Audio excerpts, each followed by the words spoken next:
On September 16th, the nearly full moon rose just before 7 p.m. Typically, all but the best aurora will be washed out during a full moon in the mid-latitudes like the Twin Cities. But it was a warm late summer night, and the chance to catch the northern lights despite the full moon brought me out to a rural area just a few minutes from home. A 15-minute color explosion in the sky made it one of my favorite aurora displays to date. Stick around to see what I captured with my cameras.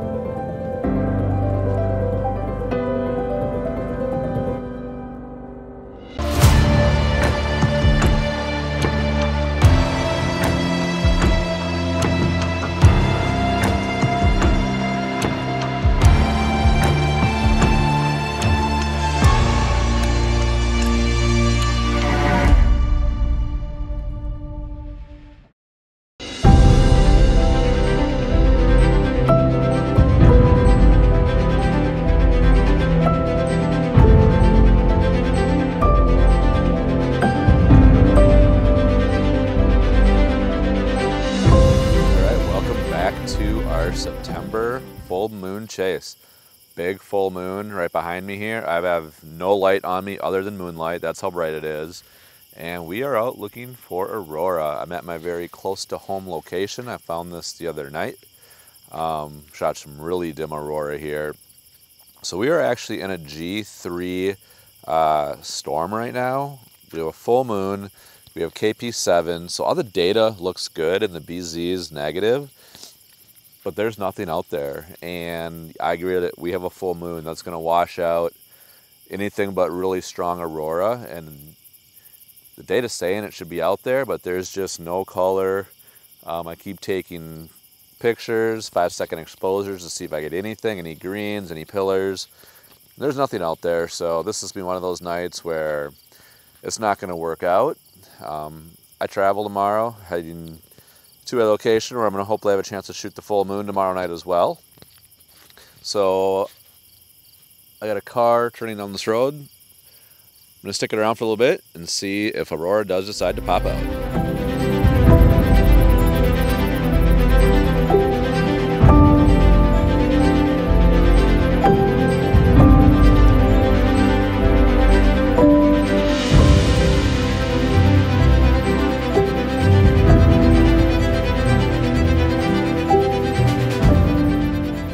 Alright, so the data is definitely getting better. The BZ is dipping down to about south minus 16. I can see a green arc now, which I couldn't see before. So now I have my 20mm Nikon out. I'm going to set up a time lapse out here in the soybean field. It has some nice yellow color to it. So I'm hoping with that full moon, adding some yellow to the soybean field, if we do get a bit of a substorm going, it'll be bright enough to capture right now. So that's why I'm going to set up this time lapse now and just let it run. And then from that point on, I'm going to have to keep it dark out here.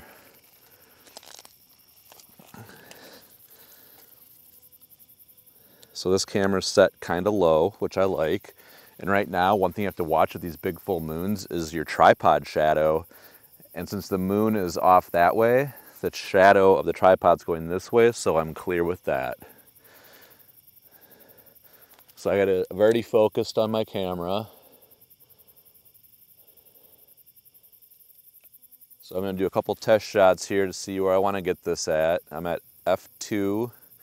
I'm actually going to go up to f2.8 at 3 seconds and see what that looks like.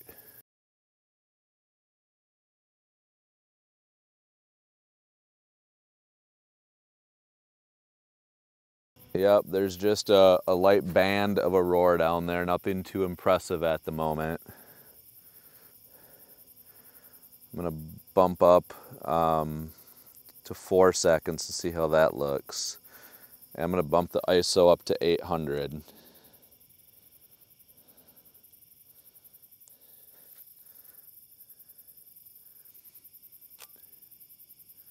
I cannot see any pillars or anything with the naked eye right now. The green arc is still out there, so I'm going to go ahead and just set this time lapse and let it run, and maybe we get nothing out of it, or maybe we get into a substorm and we get something worth keeping.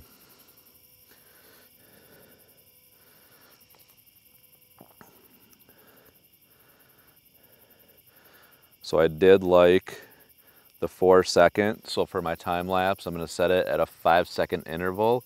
That'll give it 1 second in between shots. I'm actually gonna see if I can drop this down to 3 seconds so I can do a 4 second interval. I think I can get away with that shorter shutter speed with this moon being so bright. We're gonna try it. I stood here to make sure that the shutter engaged again, so this time lapse is now going. My tip of the night, learn your camera, be able to operate your camera in the dark with no lights on.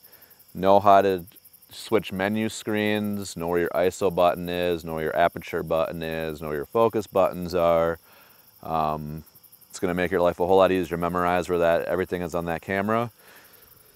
If you can't be turning lights on out here to wreck a different time lapse, or if there's other photographers out, everyone's gonna love you if you can keep everything dark. So that's it. I'm just gonna let one camera run for now, keep doing test shots with the Sony when I'm not videoing. And we'll see if anything impressive happens here in the next, say, hour or so.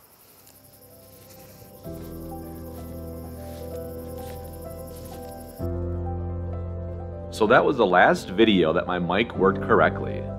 I later learned my audio cable was faulty, so it looked as if I was recording audio, but it wasn't. Now things were starting to get interesting. Over the course of 10 to 15 minutes, I could see the green arc climbing higher and filling more of the sky. And then, magic happened.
Wow, after that amazing display, I tried one more new spot.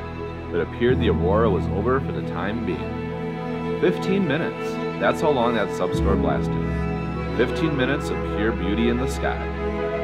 Thanks so much for watching. I'll see you in the next one.